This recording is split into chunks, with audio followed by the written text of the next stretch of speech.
Karena manusia dalam kondisi tidak punya ilmu, itu disebut mereka berada dalam kegelapan.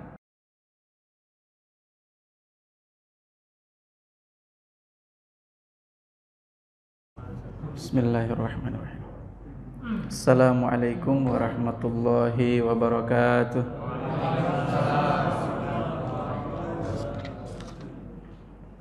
Alhamdulillahilladzi anzala ala abdihil kitaba wa lam yaj'al lahu iwaja. Wassalatu wassalamu ala man la nabiyya ba'dah. Fa innahu qad addal amanah wa ballaghar risalah wa nasahal ummah. Wa jahada fi sabilihi haqqa jihadih hatta tarakana 'alal mahajjatil bayda lailuha kanahariha la yazighu anha illa halik. Allahumma 'allimna bima yanfa'una wanfa'na bima 'allamtana wa zidna ilma. Allahumma inna nas'aluka ilman nafi'a wa rizqan thayyiba wa amalan salihan mutaqabbala. Allahumma amin. Sehat semuanya? Alhamdulillah. Semoga kita senantiasa diberkahi oleh Allah Subhanahu wa taala. Semoga dipanjangkan umurnya, diberikan sakinah, dan semoga yang paling penting kita diberikan kekuatan untuk tetap istiqamah menjalankan perintah-perintah Allah Subhanahu wa taala dan menjauhi setiap yang dilarang oleh Allah. Menurut Imam Ibnul Qayyim, sebelum kita lanjut, dosa itu ada dua macam. Pertama, tarkul ma'mur, meninggalkan yang diperintahkan. Lalu yang kedua, fi'lul mahdzur, melakukan apa yang dilarang. Kalau melakukan apa yang dilarang, ini semuanya paham. Cuman masih banyak di antara kaum muslimin yang belum sadar kalau ternyata dosa itu bukan cuman melakukan yang dilarang, tapi meninggalkan yang diperintahkan juga dosa. Contoh apa ya? Baca Quran. Baca Quran perintah bukan? Perintah. Dilaksanakan apa ditinggalkan? Alhamdulillah dilaksanakan. Tapi banyak yang tidak melaksanakan itu. Nah, itu masuk bagian dari dosa. Meninggalkan perintah. Meskipun memang baca Al-Quran ini kan tidak terbatas oleh waktu, kemudian tidak terbatas oleh tempat, porsinya juga nggak ditetapkan sesuai dengan kemampuan masing-masing pribadi. Tapi yang jelas bahwa itu nggak boleh ditinggalin. Kalau ditinggalin itu dosa. Mudah-mudahan bisa dipahami. Contoh yang lain ada juga doa. Meskipun memang sebetulnya semua ibadah yang kita lakukan itu rata-rata ada doanya. Termasuk sholat kita yang kita tunaikan itu kan kumpulan dari gerakan dan doa seharusnya. Tapi kan ada ibadah khusus memang ya dia nggak bisa dikatakan ibadah lain selain itu adalah doa, berdoa. Kalau sholat meskipun ada doa tapi kan ibadahnya sholat, misalnya kan. Nah kalau ini berdoa ini itu kewajiban memang tersendiri harusnya. Nah banyak di antara kaum muslimin yang mungkin terlalu, mohon maaf ini ya, terlalu berpendapat bahwa kita nggak boleh doa saat begini, nggak boleh saat begini. Pada akhirnya kemudian kewajiban itu ditinggalkan. Itu termasuk bagian dari dosa. Jadi meninggalkan perintah adalah dosa, melaksanakan yang dilarang juga adalah dosa. Mudah-mudahan kita senantiasa selalu diberikan kesadaran oleh Allah untuk bisa memahami ini, sehingga kita tidak hanya sekedar meninggalkan yang dilarang, tapi juga menjalankan apa yang diperintahkan di dalam Islam. Baik, surah Asy-Syams. Surah Asy-Syams. Ini surah dari kata Asy-Syams, ayat pertama dari surah ini. Dan kata Asy-Syams itu semua sudah paham maknanya, tidak ada khilaf di antara para ulama terkait dengan makna dari kata Asy-Syams itu. Jelas maknanya adalah matahari, itu Asy-Syams. Lalu jumlah ayatnya khamsata atau khamsa asyarata ayatan, 15 ayat. Dan surah ini makkiyah bila khilaf, tanpa perbedaan pendapat para ulama, semua sepakat bahwa kategori surah ini adalah Makkiyah. Lalu kemudian sababun nuzul tidak ada riwayat yang menjelaskan tentang sababun nuzul, tapi bahwa Rasulullah Shallallahu Alaihi Wasallam sebagaimana diriwayatkan dari Uqbah bin Amir, beliau mengatakan amarona Rasulullah Shallallahu Alaihi Wasallam an nusalliya rak'atayid duha bisurataihima. Rasulullah memerintahkan kepada kami untuk sholat 2 rakaat sholat sunat duha dengan membaca 2 surah duha. 2 surah duha itu yang pertama surah Asy-Syams ini, wasyamsi wa duhaha, lalu surah yang kedua adalah surah Ad-Duha itu sendiri. Mudah-mudahan bisa dipahami. Ini kalau diperintahkan khusus oleh Nabi seperti itu, berarti itu ada keistimewaan tersendiri dari surah ini. Nah, selanjutnya Allah Subhanahu wa taala membuka firman-Nya atau membuka surah ini dengan sumpah atau al-qasam. Pertama Allah bersumpah dengan asy-syams. Ini yang pertama, poin pertama. Objek pertama yang dijadikan sebagai bahan untuk bersumpah oleh Allah adalah asy-syams, demi matahari. Lalu yang kedua setelah asy-syams wa duhaha, dan demi duhanya matahari. Sudah kita sampaikan di pertemuan sebelumnya bahwa makna duha itu ada beberapa. Pertama, ad-duha bimakna dia atau nurus syams. Duhaha itu artinya cahaya dari matahari itu. Jadi kalau kita artikan duha itu sebagai cahaya dari matahari, maka wasyamsi wa duhaha artinya demi matahari dan demi sinar matahari. Sudah 2 objek sumpahnya. Lalu kemudian pendapat yang lain ada yang mengatakan duhaha itu nahariha, siang secara keseluruhan. Maka kalau kita artikan siang secara keseluruhan dari kata duha itu, maka wasyamsi wa duhaha artinya demi matahari dan demi siangnya matahari. Itu 2, yang kedua. Lalu yang ketiga, makna daripada duha itu adalah nur asy-syams. Tadi sudah nur asy-syams, isyraquha. Isyraquha itu artinya terbitnya. Nah, terbitnya matahari itu. Maka kalau kita artikan terbitnya kata duha itu, maka wasyamsi wa duhaha artinya demi matahari dan demi waktu terbitnya matahari. Mudah-mudahan bisa dipahami ya. Nah, tapi makna duha yang lebih umum dipahami terutama oleh para mufassirin, para ulama, bahwa duha itu adalah potongan waktu antara subuh atau antara syuruk sampai menjelang zawal, menjelang zuhur.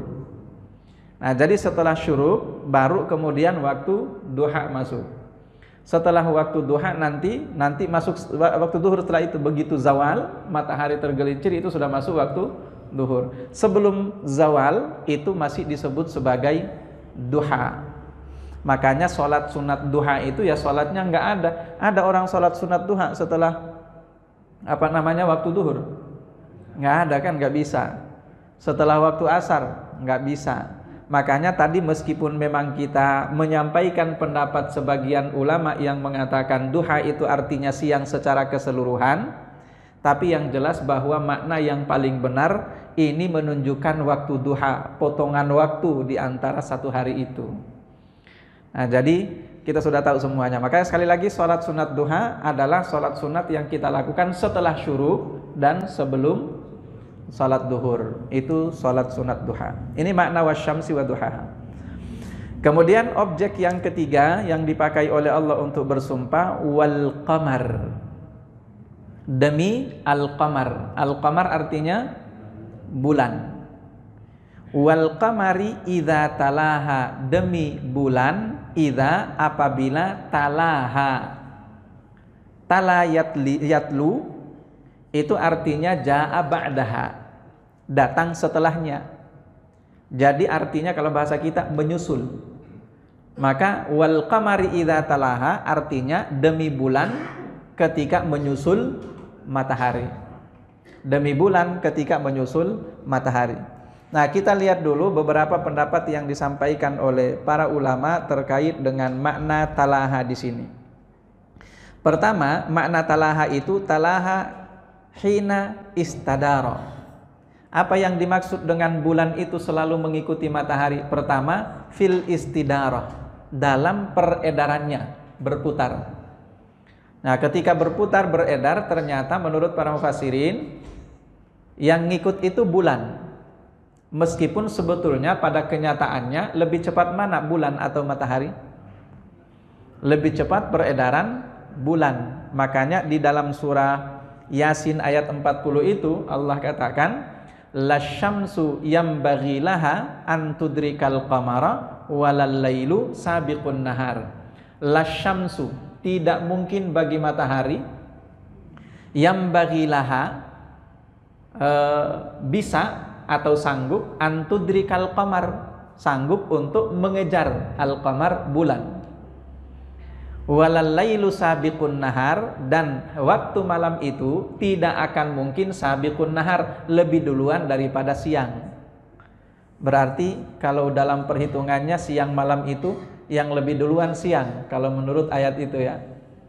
Walal lailu sabiqun nahar, dan malam itu tidak akan mungkin mendahului waktu siang. Dari ayat itu kita lihat bahwa sebetulnya kalau dari sisi kecepatan peredarannya, sebetulnya bulan itu lebih cepat dibandingkan dari matahari. Tapi kenapa dikatakan di sini idza talaha? Nah, itu artinya karena memang bulan ini lebih cepat, maka seolah-olah dia terus mengejar matahari ini. Karena matahari lebih lambat, jadi nanti begitu lewat lagi ngejar lagi dia. Lewat lagi ngejar lagi dia. Akan seperti itu seterusnya, sehingga itu yang dimaksud dengan talaha, menyusulnya. Itu yang dimaksud dengan menyusulnya. Yang ngejar itu selalu kan biasanya dikatakan dia mengejar ya, meskipun dia mengejar kemudian dia habis itu nanti lebih cepat, tapi yang jelas mengejar itu artinya dia di belakang. Selalu seperti itu ya. Itu nama arti dari yang pertama dari kata idza talaha. Yang kedua, makna daripada talaha itu tabi'an lisyamsi fil inarah. Talaha itu menyusul matahari, artinya tabi'an, mengikuti asyams, matahari, fil inarah, di dalam menyinari bumi ini. Nah, itu artinya bulan ada sinarnya, matahari ada sinarnya, tapi sinar matahari ini tidak mungkin bisa dilampaui oleh sinar bulan. Cahaya bulan itu nggak mungkin bisa melampaui cahaya matahari dari sisi keterangannya. Apalagi kalau menurut ilmu apa itu? Antariksa ya. Yaitu mereka mengatakan bahwa bulan itu sebetulnya cahayanya bersumber dari cahaya matahari. Nah, dari situ maka bulan ini adalah tala, pengikut, tabi'an, pengikut dari matahari. Itu makna yang kedua ya. Wal qamari idza talaha. Lalu makna yang ketiga, idza tala tulu'uha, idza tala tulu'uhu tulu'uha. Apabila mengikuti tulu terbitnya. Jadi matahari terbit duluan, baru kemudian bulan setelah itu terbit. Tapi kalau ini kan agak susah juga itu. Kalau kita lihat ya, untuk melihat bahwa yang mana biasanya kan ada juga, seringkali juga bulan lebih duluan terbit, begitu kan.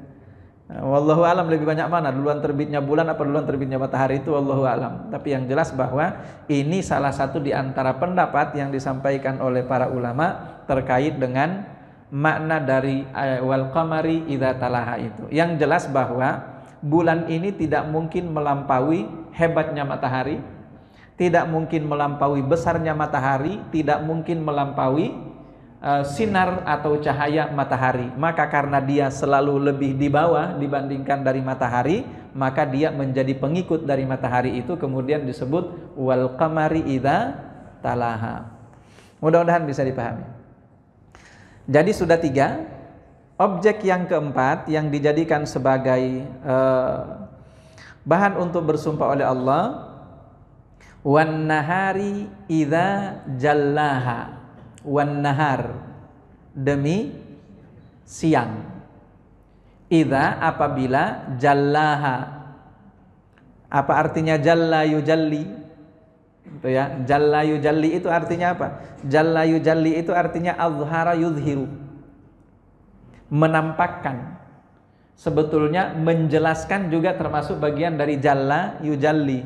Intinya dari sesuatu yang samar kemudian dibikin jadi jelas, sesuatu yang gelap dibikin jadi terang, itu namanya jalla yujalli. Maka fungsi dari lampu itu jalla yujalli.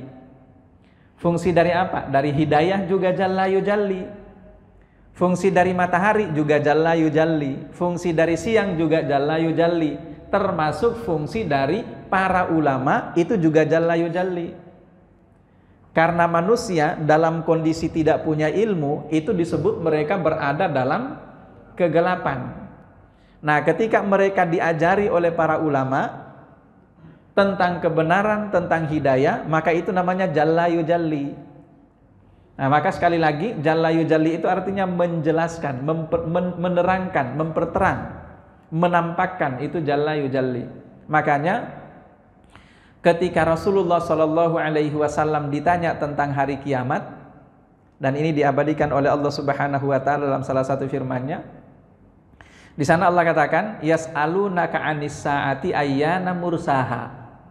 Mereka orang-orang Quraisy itu bertanya kepadamu wahai Rasulullah anis sa'ah, tentang hari kiamat. Ayyana mursaha, kapan kira-kira waktunya?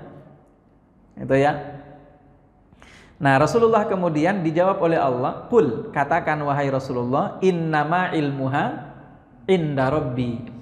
Sesungguhnya ilmu pengetahuan tentang kapan hari kiamat itu inda rabbi, hanya ada di sisi Tuhanku. Jadi bahkan Nabi sendiri tidak tahu kapan kiamat itu akan terjadi. Jadi kalau ada orang sekarang ketika misalnya seolah-olah ingin memastikan bahwa tahun sekian nanti ada hari kiamat itu nanti tahun sekian, benar-benar sudah hampir bisa dipastikan, itu artinya orang itu sudah melampaui kehebatan Rasulullah SAW. Rasulullah saja nggak pernah tahu, cuman bisa menyampaikan tanda-tandanya. Kita kembali ke ayat tadi itu.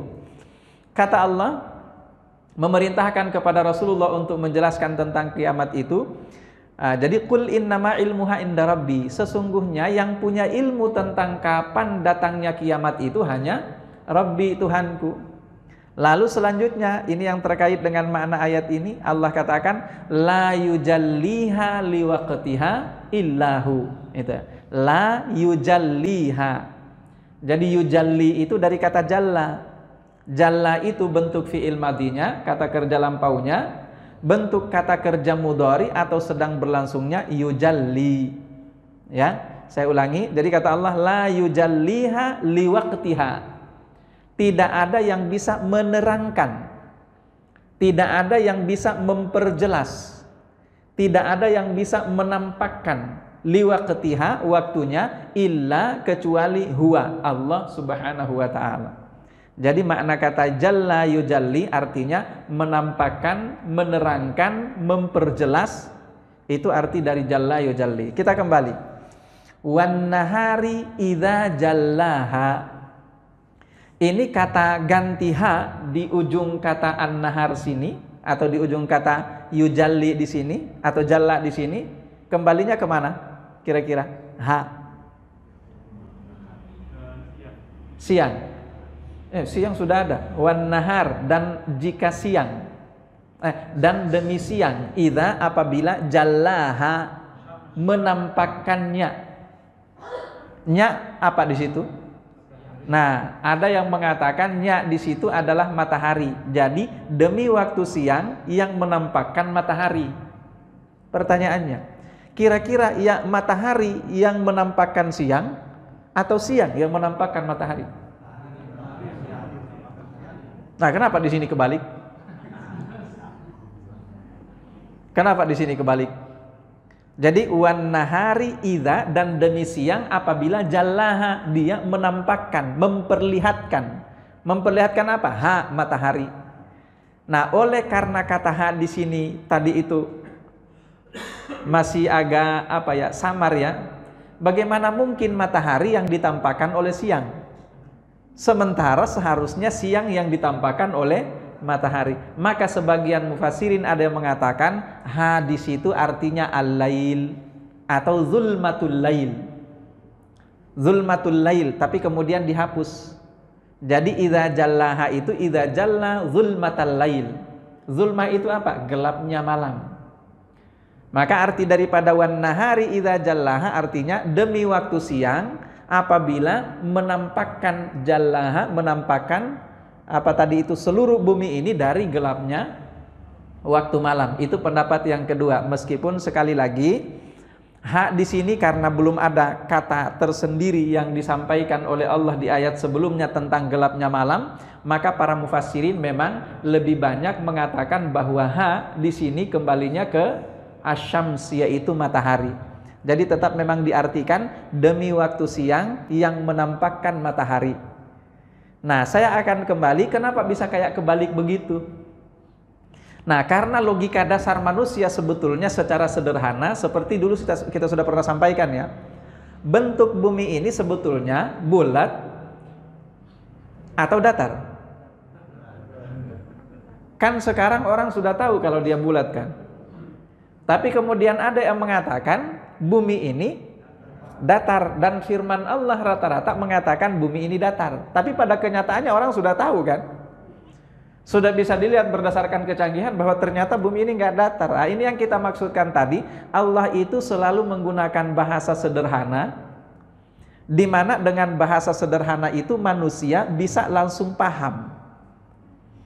Bahwa yang mereka jangkau, manusia kan kalau sebelum munculnya teknologi yang canggih itu kan, mana ada manusia yang tahu dan bisa ngelihat bumi ini datar atau bulat? Kan nggak bisa kan? Nah, tanpa bantuan alat apa-apa, pokoknya kita tahunya bumi itu datar. Itu yang saya katakan tadi sebagai logika dasar manusia itu. Secara sederhana mereka memahaminya datar. Nah, sama dengan ini. Ketika Allah katakan wan nahari idza jallaha, manusia itu pahamnya bahwa karena siang matahari itu muncul. Ya, karena siang matahari itu muncul. Kecuali kalau Anda sudah benar-benar belajar, baru Anda tahu akan bahwa ternyata ada siang itu karena matahari. Dan seperti itu kan, ada siang itu karena matahari. Tapi sekali lagi ini seperti kita katakan tadi, kembali ke bagaimana Allah itu menjelaskan dengan bahasa yang sangat sederhana. Dan ini termasuk di antara ayat-ayat yang disebut sebagai ayat-ayat muhkamat, yaitu ayat-ayat yang jelas bisa dipahami oleh manusia. Ya. Nah, saya teringat lagi terkait dengan yang mengatakan bahwa Al-Qur'an itu qaulu Rasulillah. Kata-kata Rasulullah. Jadi saya sempat menyaksikan juga video yang membela, mengatakan bahwa itu qaulu Rasulillah. Dia ngangkat firman Allah Subhanahu wa taala yang mengatakan innahu laqaulu rasulin karim. Sesungguhnya Al-Qur'an itu laqaulu rasulin karim. Itu adalah qaul, perkataan rasulin karim, rasul yang mulia. Nah, rasul itu dua maknanya. Pertama adalah Muhammad sallallahu alaihi wasallam, kedua adalah malaikat Jibril. Maka ayat ini menunjukkan bahwa boleh jadi Al-Qur'an itu kata-katanya dari malaikat Jibril, kalau enggak dari Nabi Muhammad sallallahu alaihi wasallam. Benar apa salah tuh? Salah.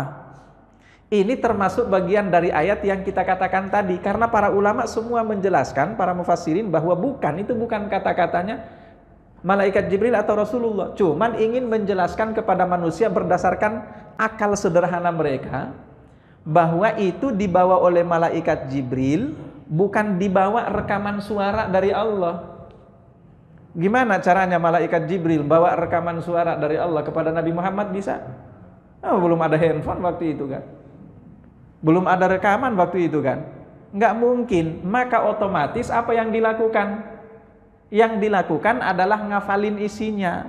Lafaznya itu dihafalin oleh malaikat Jibril, dan lafaz itulah secara persis disampaikan oleh malaikat Jibril kepada Nabi Muhammad sallallahu alaihi wasallam. Selanjutnya, Nabi Muhammad bacain kepada kita, memperdengarkan rekaman atau tidak? Tidak juga kan? Memang harus dibacain oleh Nabi Muhammad sallallahu alaihi wasallam. Ini yang kita katakan tadi itu logika sederhana. Seringkali kita temukan Al-Qur'an itu menggunakan penjelasan kayak gitu. Jadi jangan kemudian diartikan bahwa itu adalah perkataan Rasulullah Shallallahu Alaihi Wasallam. Ada juga mengatakan, oh ini ada pendapat memang kalau ada pendapat kayak gitu, ada dari dulu ada. Ahlul kalam itu apa ya istilahnya? Orang yang suka menggunakan logika itu. Ahlul kalam itu mereka ada yang mengatakan bahwa Al-Quran itu memang perkataan Nabi Muhammad, ada juga mengatakan perkataan malaikat Jibril, dan itu dimuat di dalam beberapa kitab tafsir, di dalam beberapa kitab ulumul Quran, tapi dengan penjelasan bahwa ini pendapat tidak benar, cuman memang diangkat. Kalau kita belajar fikih misalnya, belajar tafsir secara mendalam, itu semua pendapat diakomodasi untuk dimunculkan. Ya, itu harus kita tahu. Tapi setelah itu baru kemudian ini pendapat yang salah, tapi makanya ada istilah ini ra'yun ghairu mu'tabar. Ada istilah itu. Ini pendapat yang tidak dianggap, tapi tetap diangkat. Tetap diangkat pendapat itu. Nah, jadi kalau misalnya ada mengatakan, "Oh, ada kok yang berpendapat seperti itu." Memang ada, dari dulu ada. Makanya saya sering katakan, kekufuran itu dan semua apa yang terjadi dalam kehidupan kita umat manusia hari ini, itu enggak lebih dari sejarah yang berulang. Sejarah yang berulang. Jadi kalau dikatakan ada dulu yang berpendapat kayak gitu, memang ada. Bisa dipahami ya? Nah, jadi kita kembali kepada yang tadi itu bahwa wan nahari idza jallaha, demi siang apabila menampakkan matahari itu. Nah, selanjutnya yang berikutnya ada makna yang kedua dari wan nahari idza jallaha itu artinya jalla ma fil ardi minal hayawanat wa ghairiha ba'da an kanat mustatiratan bil lail. Jadi artinya menampakkan apa? Bukan menampakkan matahari, tapi siang itu menampakkan semua apa yang ada di bumi ini. Semua apa yang ada di bumi ini ditampakkan oleh siang tadi itu setelah dia tertutupi oleh gelapnya malam. Bisa dipahami kira-kira? Makanya kalau sudah masuk waktu siang itu apa-apa nanti jelas, jadi muncul semuanya, jadi jelas semuanya. Itu namanya wan nahari idza jallaha. Artinya demi siang apabila menampakkan seluruh makhluk yang ada di bumi ini dengan terang dari siang itu sendiri. Wallahu a'lam bishawab. Selanjutnya, objek berikutnya adalah wal-laili idza yaghshaha. Wal-lail, demi malam. Idza, apabila, yaghshaha. Nah, kalau di sini nggak ada masalah kalau dia kembali ke matahari, nggak ada masalah. Wal-laili idza yaghshaha. Tapi sekali lagi juga bisa kita katakan bahwa ini juga menggunakan logika sederhana ya. Kenapa? Karena sebetulnya gini. Malam itu, gelap itu kan kata menurut ilmu apa tadi itu? Astronomi ya. Gelap itu kan aslinya alam ini gelap. Yang membuat dia kemudian terang itu kan karena ada matahari. Jadi aslinya adalah gelap, yang membuat dia terang karena ada matahari. Nah, selanjutnya di sini Allah Subhanahu wa taala katakan wal-laili, dan demi malam, idza yaghshaha, demi malam apabila dia menutupinya. Jadi kalau kata ghasyiya yaghsha itu lawan kata dari jalla yujalli. Jalla yujalli artinya menampakkan, ghasyiya yaghsha artinya menutupi. Menyembunyikan bisa, menutupi bisa. Nah, malam itu ternyata dia yang menutupi cahaya matahari. Pertanyaannya, kira-kira malam sanggup menutupi cahaya matahari? Atau justru malam tadi itu terang karena adanya cahaya matahari? Nah, ya, seperti itu harusnya kan? Tapi sekali lagi ini yang kita katakan tadi, kembali kepada logika sederhana kita manusia. Udah nggak usah jauh-jauh belajar Al-Quran itu kayak gitu aja, nggak usah jauh-jauh, nggak usah terlalu ribet mikirnya. Nggak usah terlalu ribet mikirnya. Ya pokoknya kalau udah malam mataharinya nggak kelihatan, gitu aja udah. Iya, selesai kan? Jadi wal-laili idza yaghshaha, demi waktu malam ketika dia menutupi cahaya matahari. Kecuali kalau Anda sudah belajar tadi itu ilmu astronomi. Enggak bisa. Bagaimana mungkin malam sanggup untuk menutupi cahaya matahari? Enggak akan pernah bisa. Kenapa? Orang aslinya adalah malam kan? Dan begitu ada siang karena ada cahaya matahari, berarti kan matahari itu cahayanya lebih kuat dibandingkan gelap malam. Seperti itu kan? Tapi itu enggak usah dibahas. Terlalu ribet. Nah, maka ini sekali lagi juga menggunakan logika sederhana seperti yang kita katakan tadi. Udah kita taunya manusia itu taunya, oh ini malam yang nutupin cahaya matahari. Udah selesai. Nggak penting-penting amat juga untuk mengetahui kayak tadi itu. Ya, itu nggak penting. Jadi itu yang kita maksud dengan menggunakan logika sederhana tadi itu. Wal laili idza yaghshaha. Nah, selanjutnya was samai wa ma banaha. Ah, ini udah ada perubahan di sini nih. Ada perubahan. Pertama tadi wasyamsi wa duhaha, masih menggunakan kata ha semuanya. Yang mana ha di situ semua kembali ke matahari ya. Demi matahari dan cahayanya atau dan waktu duhanya. Wal qamari idza talaha, dan demi bulan ketika dia mengikuti matahari, semua kembali ke matahari ya. Lalu kemudian wan nahari idza jallaha, demi siang ketika dia menampakkannya, kembali juga ke matahari.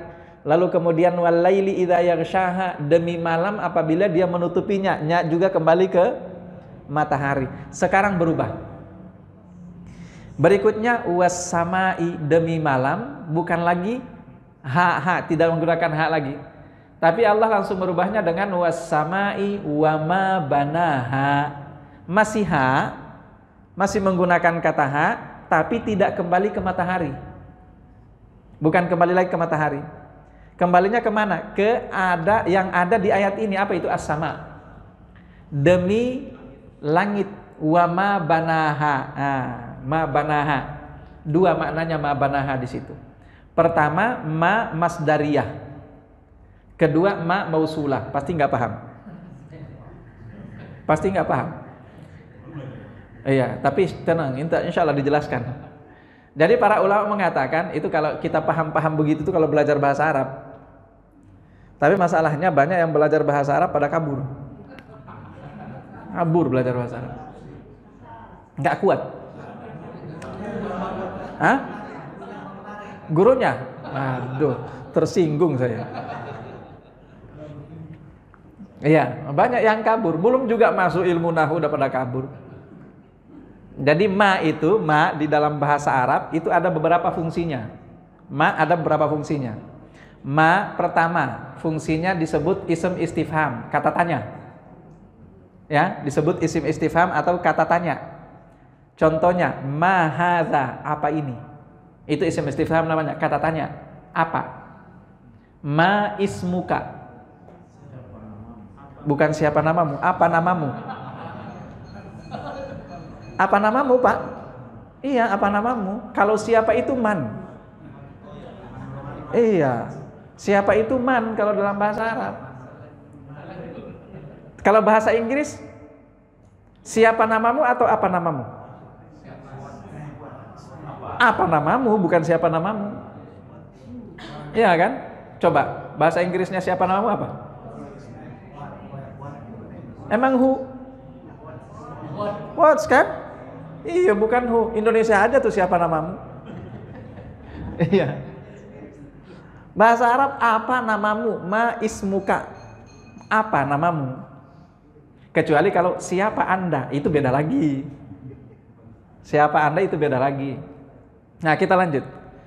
Jadi ma pertama fungsinya kata tanya. Apa? Lalu ma yang kedua fungsinya harfun nafyin. Harfun nafyin itu artinya apa kalau kita ya? Menegatifkan. Tidak, artinya tidak. Artinya tidak. Ma anta bi ni'mati rabbika bikahinin wala majnun. Anda itu tidaklah kahin, bukanlah kahin, bukanlah majnun, bukanlah tukang ramal, bukanlah orang gila dengan nikmat dari Tuhanmu. Jadi ma artinya bukan atau tidak. Itu dua. Yang ketiga ada disebut ism mausul, kata sambung kalau kita, yang. Itu ya, yang. Itu yang ketiga. Lalu yang keempat, nah kalau kata sambung itu kayak apa ya? Misalnya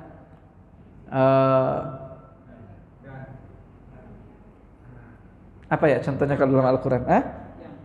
Iya, yang, artinya yang. Misalnya gini, ana akulu ma ta'kuluhu. Ana akulu ma ta'kuluhu. saya akan makan apa yang kamu makan. Itu ana akulu ma ta'kul. Saya makan apa yang kamu makan. Oh, itu dalam surah Al-Kafirun. La a'budu ma ta'budun. Saya tidak akan menyembah apa yang kalian sembah. Itu ism mausul namanya, kata sambung. Lalu yang ketiga ada namanya masdariyah. Kalau masdariyah itu nggak paham kita itu kalau masdariyah. Saya juga bingung jelasinnya kalau pakai bahasa Indonesia. Masdariyah itu gini, masdariyah itu mewakili aktivitas atau kata kerja.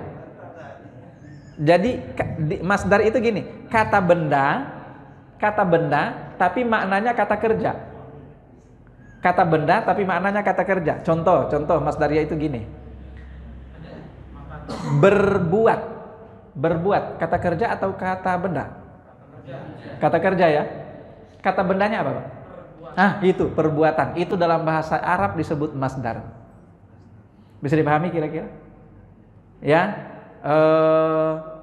Tidur, bahasa tidur. Kata kerja atau kata benda, Pak? Nah, ini nih. Bingung kan? Bahasa kita, bahasa Indonesia loh.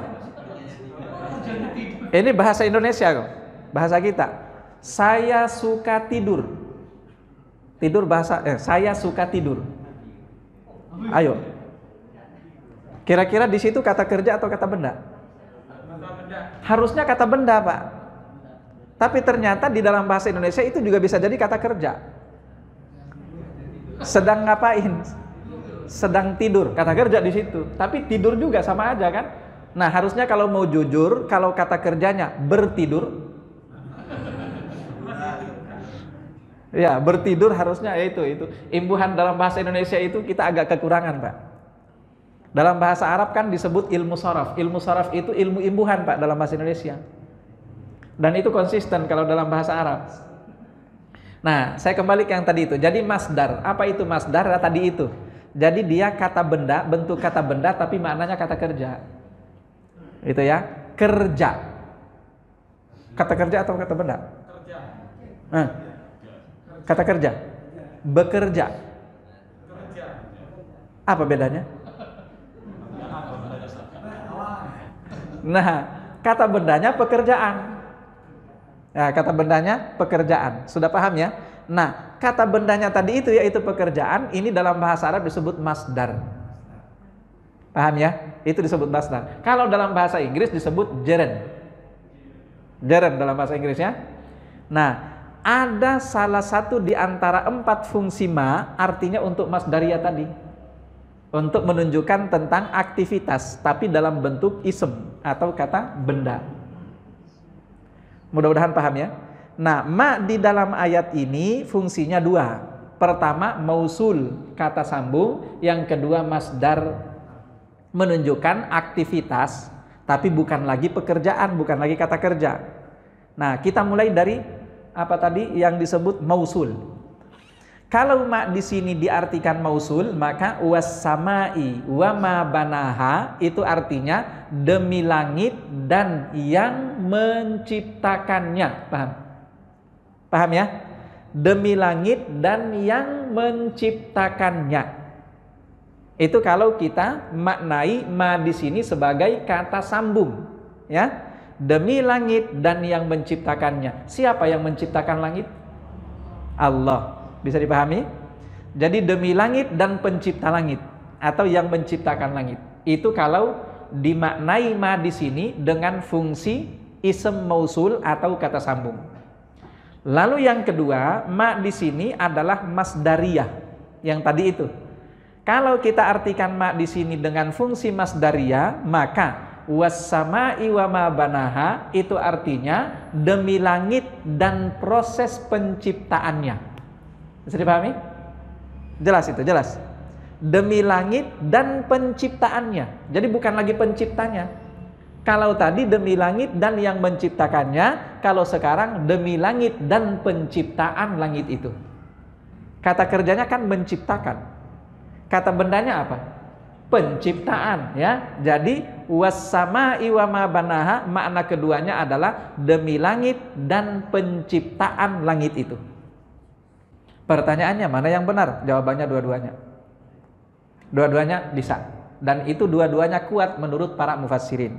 Demi langit dan demi yang menciptakan langit, demi langit dan demi proses penciptaan langit itu sendiri. Ya, mudah-mudahan bisa dipahami. Selanjutnya was-sama'i wa ma banaha. Berikutnya wal ardi wa ma tohaha, demi bumi. Nah, masih menggunakan wa ma, demi bumi dan ma tohaha. Nah, di sini sama penjelasannya dengan ayat sebelumnya. Fungsi dari ma itu ada dua. Ma dengan fungsi mausul, satu. Yang kedua ma dengan fungsi masdar. Nah, kita lihat kalau kita maknai wal ardi wa ma tohaha, itu fungsinya adalah fungsi ism mausul, berarti demi bumi dan yang membentangkannya atau merentangkannya. Toha, toha itu artinya adalah basato, membentangkan, ya, menghamparkan. Itu toha ya, menghamparkan, membentangkan itu artinya toha. Jadi demi bumi dan yang menghamparkannya. Siapa yang menghamparkannya? Allah Subhanahu wa ta'ala. Nah, ini juga ayat yang kita katakan tadi. Harusnya kan demi bumi dan yang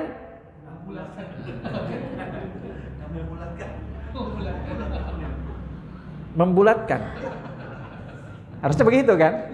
Tapi tidak, Allah menggunakan demi bumi dan yang menghamparkannya. Iya. Karena memang yang kita lihat ya rata. Kita lihat rata. Nah itu ya, demi bumi dan yang menghamparkannya. Selanjutnya, kalau kita maknai dengan fungsi masdar, berarti demi bumi dan proses penghamparannya. Demi bumi dan proses penghamparannya. Dua-duanya penting.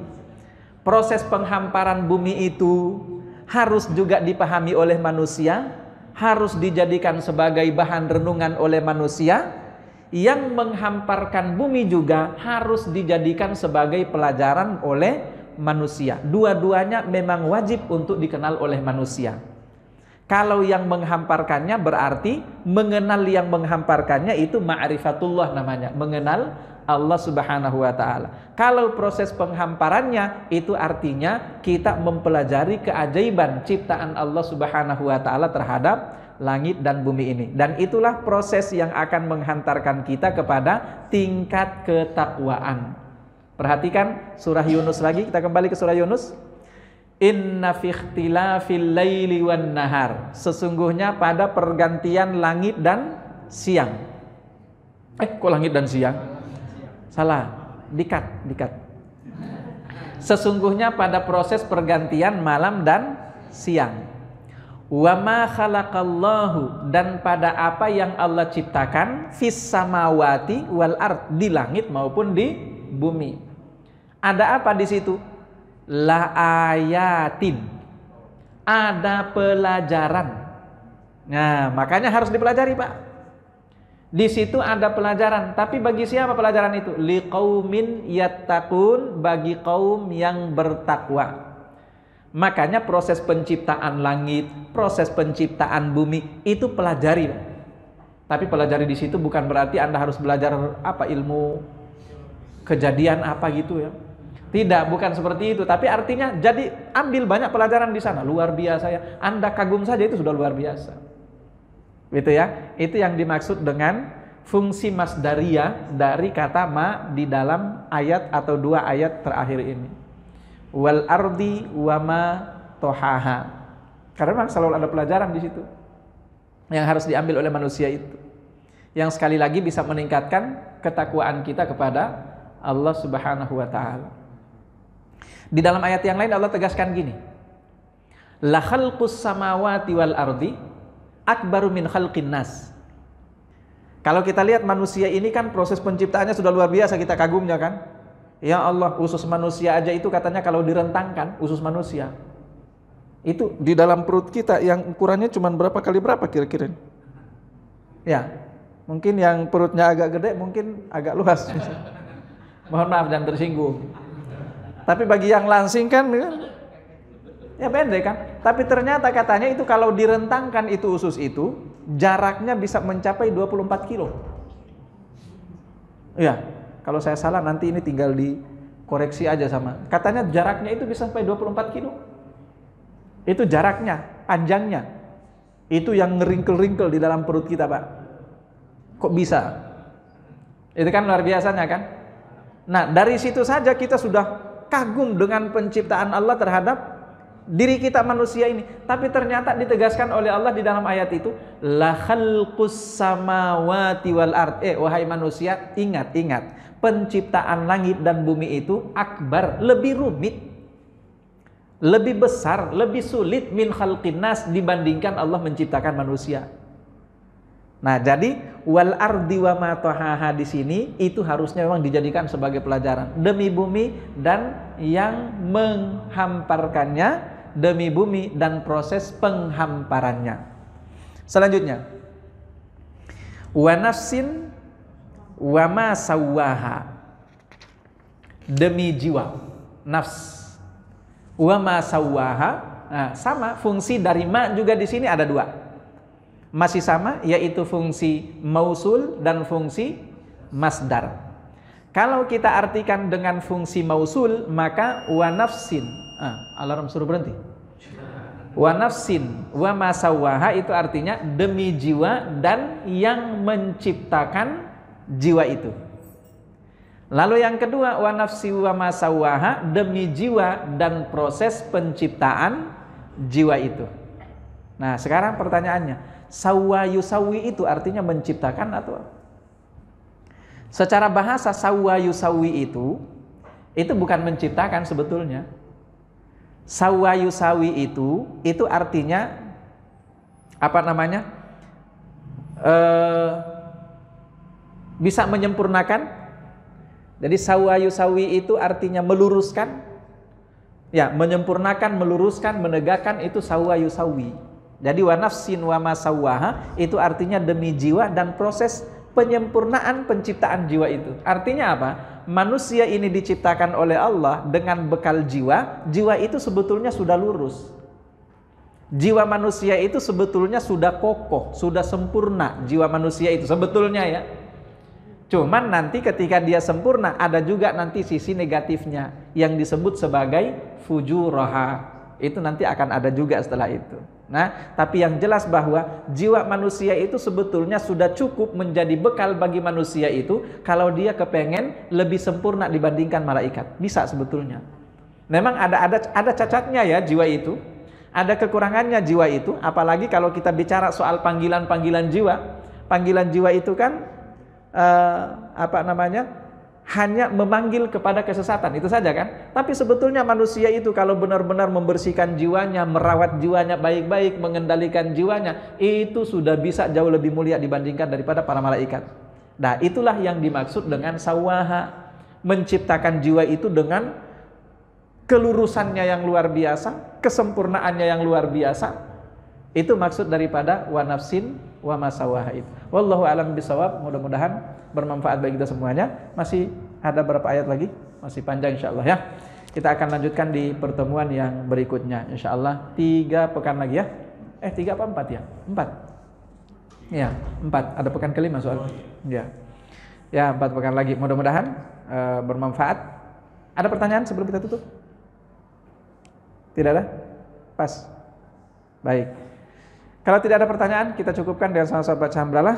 Alhamdulillahirabbil alamin. Doa kafaratul majlis. Subhanakallahumma bihamdika asyhadu an la ilaha illa anta astaghfiruka wa atubu ilaik. Wassalamualaikum warahmatullahi wabarakatuh.